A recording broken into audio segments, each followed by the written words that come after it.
Muy buenas noches, estamos en Santa Lucía, Nuevita, en nuestra travesía del Bojeo a Cuba. Hoy tendremos un programa cargado de cosas interesantísimas, de cosas que ustedes están esperando, noticias que ustedes están esperando hace días, que podemos hoy nosotros poder comentárselas. Les propongo, primero, disfrutar de un audiovisual que contiene algunas de las imágenes que hemos realizado en estos días y regresamos después acá con dos invitados que van a abordar esos temas que le estamos prometiendo. A continuación, disfruten de ese audiovisual.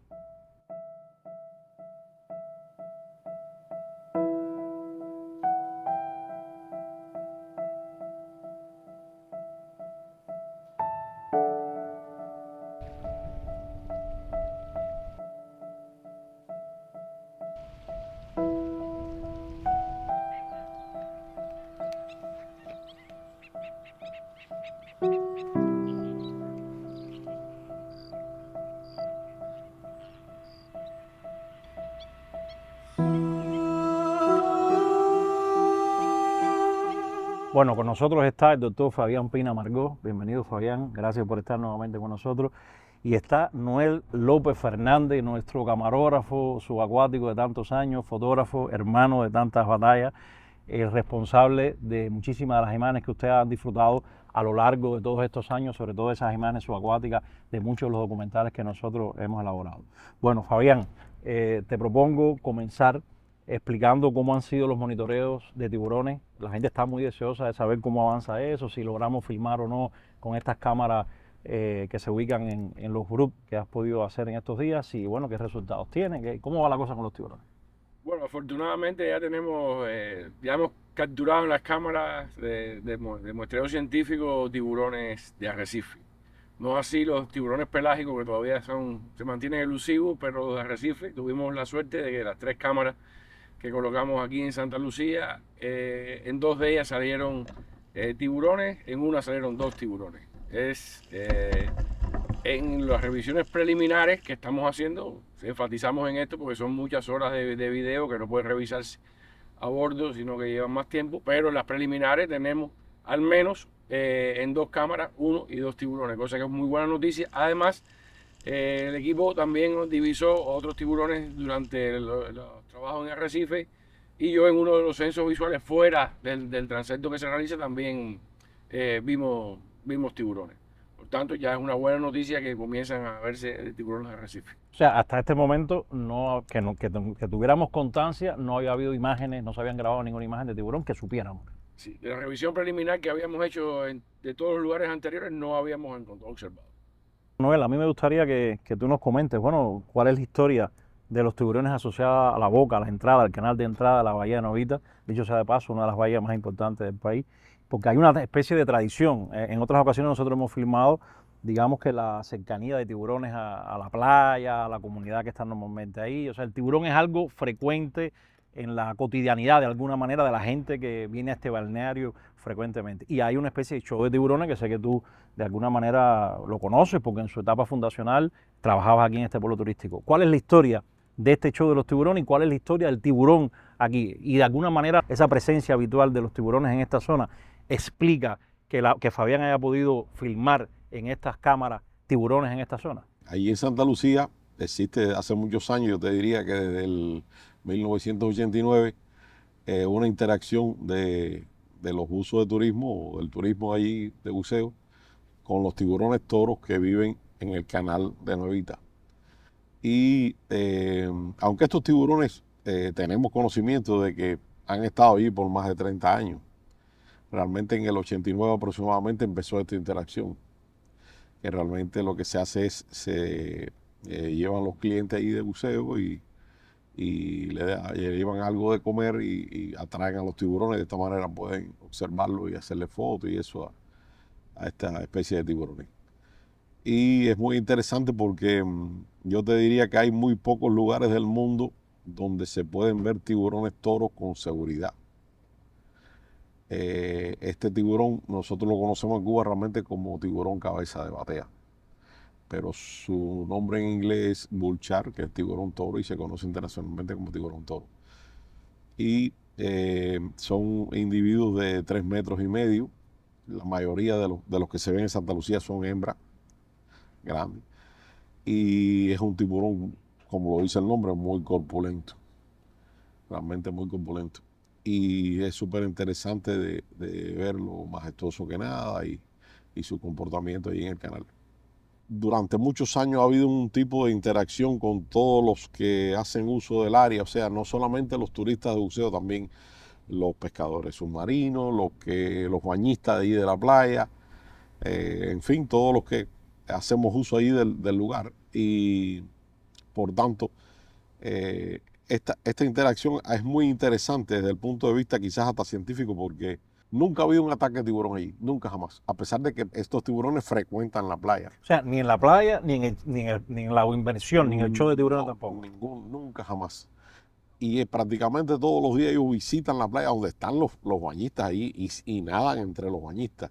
De hecho, nosotros en una ocasión hicimos un documental sobre eso y no pasa absolutamente nada. O sea, estos tiburones, digamos que por todas las interacciones que han tenido ya con seres humanos, ahí inclusive dentro del canal se pesca inclusive hasta de noche, se pesca submarino a veces de noche y no ocurre ningún accidente ni nada. O sea que es interesante señalar esto. ¿Y los tiburones están siempre ahí o están en una etapa del año solamente? No siempre están ahí. En ocasiones ellos se mueven quizás por el tema reproductivo, por el tema de alimentación, pero no están todo el tiempo ahí. Pero la mayor parte del año están ahí. Digamos que la vida del tiburón ahí depende de la alimentación que se le pueda llevar para poder acercarse. Yo no te diría eso porque realmente la alimentación que se le lleva es ínfima. Es algo, es como llevar un caramelito a un animal que no se va a alimentar de eso. O sea, puede ayudar, pero no creo que ellos se alimentan.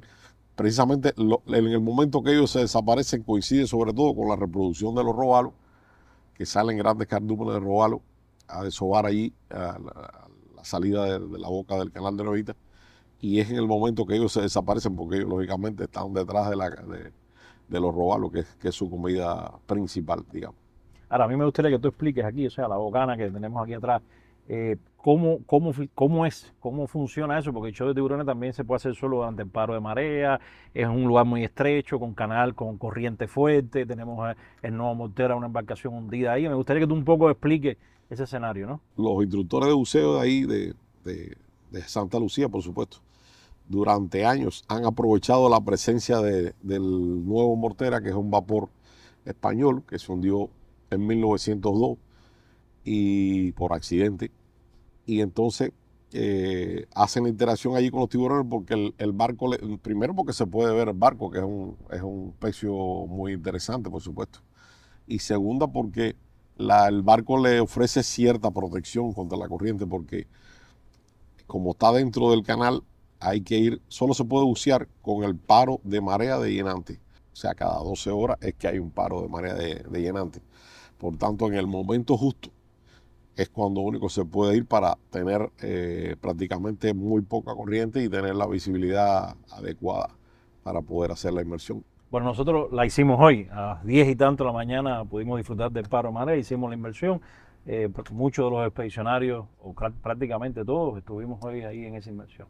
A mí me gustaría, Fabián, porque sé que históricamente, sobre todo en los últimos años, he estado al tanto de que hay opiniones a veces en organizaciones ambientalistas que rechazan ese tipo de interacción también de los seres humanos con los tiburones y con los animales y con los peces en general. Científicamente, ¿qué opinas tú sobre eso? En el caso específicamente de los tiburones, la literatura científica no ha logrado demostrar, primero, que la alimentación de tiburones sea lo suficientemente abundante como para que ellos dejen de cazar y por tanto hay un cambio conductual. Y tampoco se ha logrado determinar con certeza científica absoluta, aunque bueno, es difícil de que sea absoluta la certeza científica, siempre es relativa, pero bueno, los estudios no han demostrado que provoque una afectación fisiológica a los tiburones. Esto no quiere decir que no lo haga.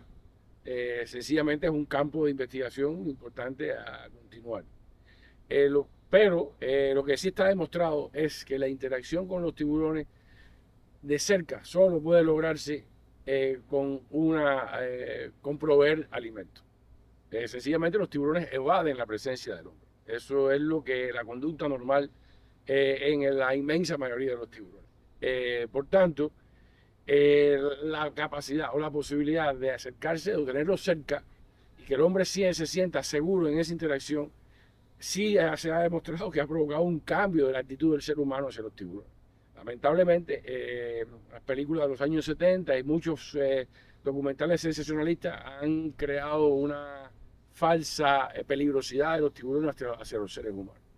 La tendencia de los ataques y las interacciones violentas de tiburones con humanos es decreciente, teniendo en cuenta que cada día hay más personas yendo al mar Y menos tiburones. y hay menos tiburones.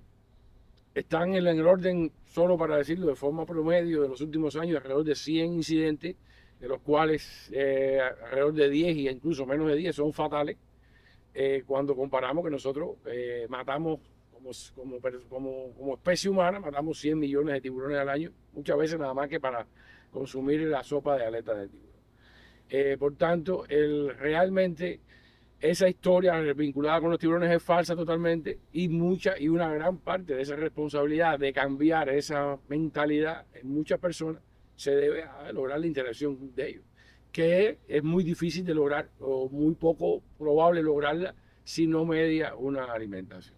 Estas interacciones lo que hay que hacerlas de manera responsable. No puede hacerse por todo el mundo en todos los lugares. Sencillamente tiene que haber personas que conozcan la conducta de estos animales. Él estaba explicando aquí experiencias de más de 30 años con estos animales, muchos de ellos que posiblemente sean los mismos ejemplares, todos son tiburones longevos, que se han habituado a esa interacción. Y fuimos testigos, yo por primera vez, a pesar de que Noel y otros amigos nos habían invitado en múltiples ocasiones, pero fue la primera vez, y se hace de una manera muy controlada, organizada, los buzos tienen que estar en una posición, el cebo que se trae es administrado por una sola persona de forma muy, muy cuidadosa y se logra que estos tiburones se acerquen lo suficiente, pero en ningún momento uno siente que hay una interacción agresiva o una posibilidad de un accidente, a pesar de que es una especie que se conoce que ha tenido incidentes con seres humanos, pero que aquí se comporta de una manera realmente súper apacible. No debe ser una práctica que se abuse de ella, pero que en determinadas circunstancias, mediante la investigación científica y el conocimiento tradicional de los usuarios del área, en este caso de los buzos, se justifica para mostrar a las personas que los tiburones no son más que nuestros compañeros en el mar y que gracias a ellos podemos gozar de un mejor ambiente marino, no todo lo contrario. Ahora, estos fueron los tiburones que las cámaras filmaron en estos días aquí. No, no son estos los tiburones. Eso es una cuestión muy interesante, la pregunta, porque los tiburones tienen una conducta súper compleja.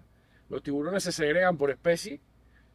O sea, nosotros estábamos trabajando alrededor de menos de una milla de donde están los tiburones cabeza de batea. Y sin embargo, los tiburones que están son los tiburones cabeza dura, que son los que se le llama en inglés Caribbean Reef Shark, que son tiburones del mismo grupo, de la misma familia, pero son tiburones más pequeños, sobre todo menos robustos. Y de hecho los que vimos son tiburones que son juveniles, de hecho por la talla son tiburones que nacieron el verano pasado. Y ellos están segregados. Va a ser muy difícil que esos tiburones cabeza batea vayan al arrecife y casi imposible que los cabezas duras vayan al canal. Primero porque pueden ser depredados por los tiburones toros. Los tiburones son los principales depredadores de los tiburones. Entonces hay una segregación de especies, hay una segregación por sexo. Normalmente las hembras y los machos no se mezclan excepto cuando se reproducen. Hay una segregación por grupos de edades. Los juveniles normalmente no coinciden con los adultos en los mismos lugares. Por ejemplo, el cabeza de batea, los juveniles normalmente están en las zonas estuarinas cercanas a los manglares. Nunca vas a observar juveniles donde están los adultos. Qué bien. Bueno, esto es una historia fascinante. Les agradezco a los dos. Te pido, Noel, que te quedes con nosotros para abordar otros temas vinculados a lo que hemos hecho en estos días acá. Y a ustedes, amigos, les propongo un audiovisual. Hemos estado por aquí en muchísimos lugares, en Sabinal, en el Faro en Cayo Sabinal. Hemos estado también en la Bahía de Novita, en los manglares, en los vallenatos. Les propongo que ustedes puedan ahora disfrutar de toda esa experiencia, de esas filmaciones que hemos hecho en esos lugares y regresamos en unos minutos acá.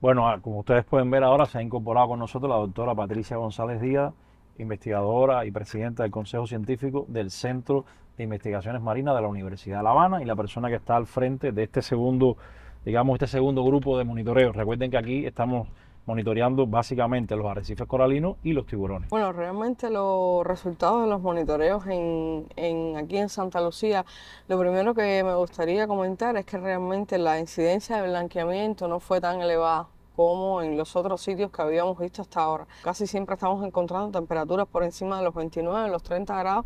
Aquí fueron algo menores. Otro dato importante es que prácticamente no encontramos incidencia de enfermedades.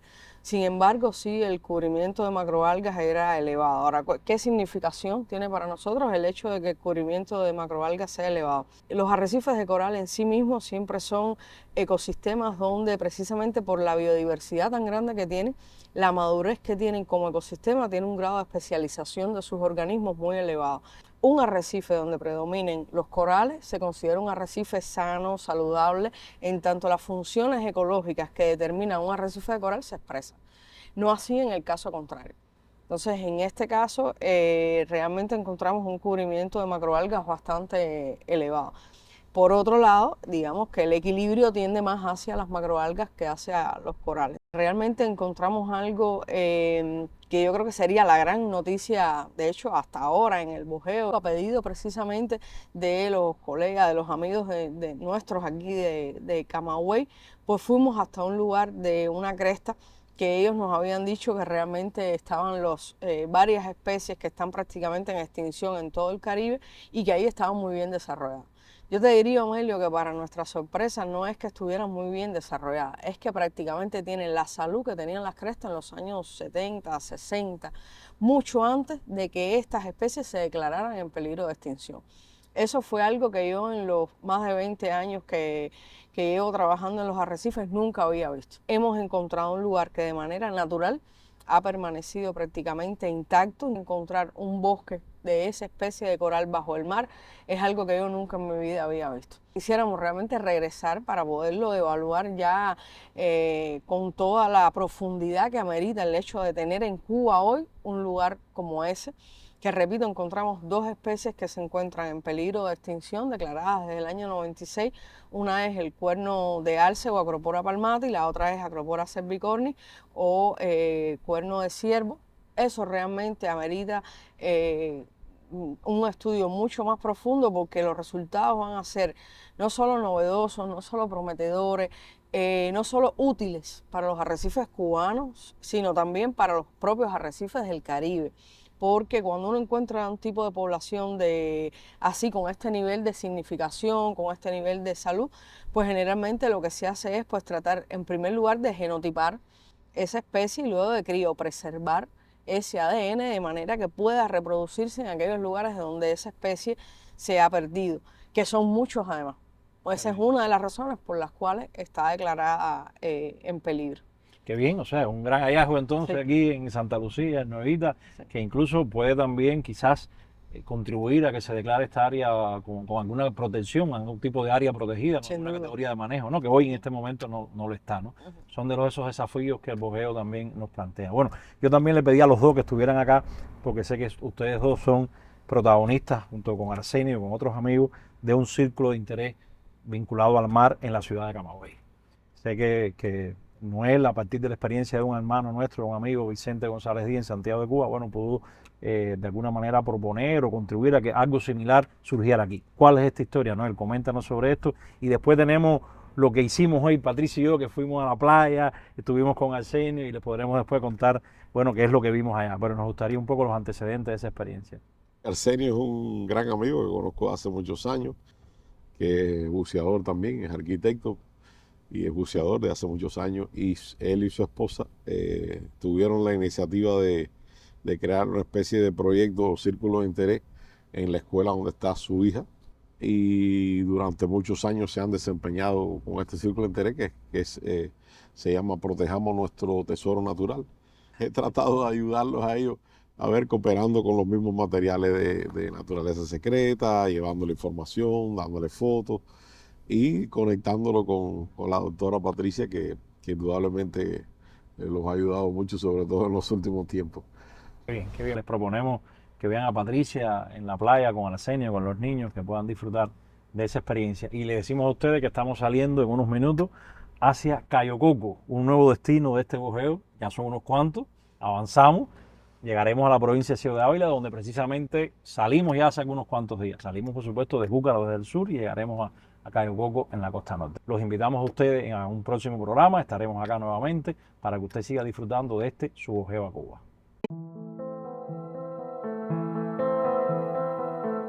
De las maravillas que ha permitido el bujeo es precisamente conocernos, Arsenio, después de tantos meses y casi años intercambiando, trabajando juntos a través de la red de Niños por el Mar, y finalmente pues podemos conocernos personalmente. Uno de los objetivos fundamentales que tenemos desde el punto de vista puramente de la investigación en el bujeo es por primera vez para Cuba analizar los microplásticos en la columna de agua. Y sabemos que también tú con tu grupo de niños que lideran, tú y Damaris, tu esposa, pues también han medido con los niños los microplásticos en las playas. Yo casualmente en el barco traía las muestras que tú me enviaste, que podemos mostrar aquí. Entonces sí, puedes comentarnos un poquito sobre eso. El proyecto surgió por una experiencia que tuvimos Noel y yo en un curso de arqueología en Santiago de Cuba, que Vicente González tenía un proyecto con los niños allá interesantísimo y nos dio esa idea de fomentarlo por acá. Y surgió por vía de la escuela y una reunión de padres nos ofrecimos. Y ha sido una experiencia y con resultados maravillosos. El tema de los microplásticos ha tenido una fomentación de conocimiento conjunto con los niños y ha tenido resultados. Y de hecho ya ellos lo cogen como un juego, jugando, aprendiendo. Hay un proyecto mundial que, según entiendo, ustedes se insertaron también. ¿En qué consiste ese proyecto? ¿Qué hacen con los niños exactamente? El trabajo con los niños fundamentalmente es recopilar pequeños plásticos. El microplástico no es otra cosa que pequeñas partículas de plástico que se recuperan en un lapso de 10 minutos a diferentes columnas de agua, es decir, marea baja, media y marea alta, en estos frascos, con una serie de datos, lugar, coordenadas, y se envía a un control que después lo envía a los datos que se registran mundialmente. Realmente esto es un proyecto mundial que Cuba no había logrado insertarse hasta el año pasado. Tenemos 7 círculos de interés de niños que están tributando esta información que permite comparar en diferentes lugares del mundo cómo se encuentran los microplásticos, en este caso en las playas. Y ese proyecto ha sido exitoso gracias a proyectos comunitarios como este de Arsenio, porque es precisamente a través de voluntarios que se lleva a cabo. Pero hay más trabajo con los niños, ¿no? La recogida de desechos en las playas ha sido súper importante. Esta es la playa de nosotros, es la que tenemos que disfrutar, la que podemos disfrutar. Además está decir los ejemplos negativos que tiene la ensuciar. Tenemos que tener la cultura de la limpieza. Intentamos formar a los nuevos muchachos que estamos enseñando. Hay que aprender a construir, no destruir. Así tan sencillo. Yo sé construir, aprendí a construir. Me formé para construir, no para destruir. Y nos dijo un pajarito que había uno de los protagonistas de esta historia por aquí. Tiré un atarrayazo y cogí a un integrante pelotero de Camagüey. Espero que este no sea tan malo como el equipo de Camagüey y que le gane a los industriales. Ven para acá. Uno de los buenos y con muy buenos resultados que tuvo en el curso anterior.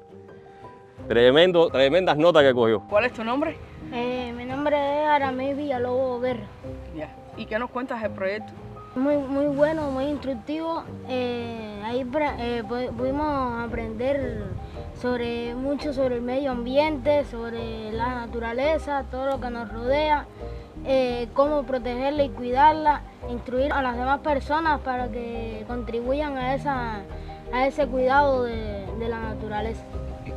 Qué bueno, qué bien. ¿Y qué tú le dirías a otros amiguitos tuyos que no están en el proyecto? ¿Qué consejo les darías? Aconsejaría que se unieran al proyecto porque mientras más seamos, más podemos apoyar el medio ambiente. ¿Y ya tú pasaste para secundaria? Sí. ¿Y vas a seguir en el proyecto? Sí. Entonces ya tú hasta puedes ayudar a niños más pequeños, Claro. ¿no? Y compartir con ellos los conocimientos. Ya. Entonces quizás podamos oír a ver qué dice la maestra. Adelante. La futura guía base. La guía base. Sí, atrás. Le damos un ladito por aquí, por acá. Bien, mi nombre es Yusnelvi Guerra, soy profesora de la secundaria Noel Fernández Pérez de la ciudad de Camagüey, madre de acá del niñito Aramí. Se van a sumar nuevos niños, que eso es lo que queremos, para que todos contribuyan al cuidado del medio ambiente. Como ven, la playa está un poco sucia y si todos ponemos nuestro granito de arena, creemos que el medio ambiente se puede cuidar y proteger. Además es lo nuestro, como decía Arsenio, es lo nuestro y debemos de cuidarlo y protegerlo para poder disfrutar de ella lo mejor posible y brindársela a todo el que nos visite. Vengo con el proyecto desde que se inició el tercer perfeccionamiento educacional y es que ha sido muy gratificante. Se hicieron visitas al zoológico, se hicieron concursos dentro del mismo proyecto, estimulando a los niños. Conocemos a Patricia, que no la conocíamos, hablábamos mucho de ella en el proyecto, pero no le teníamos el placer, tuvimos el privilegio, mi hijo y yo. Yo pienso que el bujeo, aparte de en las condiciones que como estamos como país, no solo van a tener un estudio muy importante del mundo marino, sino van a conectar Cuba. Yo pienso que ese es el verdadero sentido del bujeo. Por cada puerto que atraque el barco, que vea el valor humano que tiene Cuba. Ese para mí va a ser el objetivo fundamental del bujeo.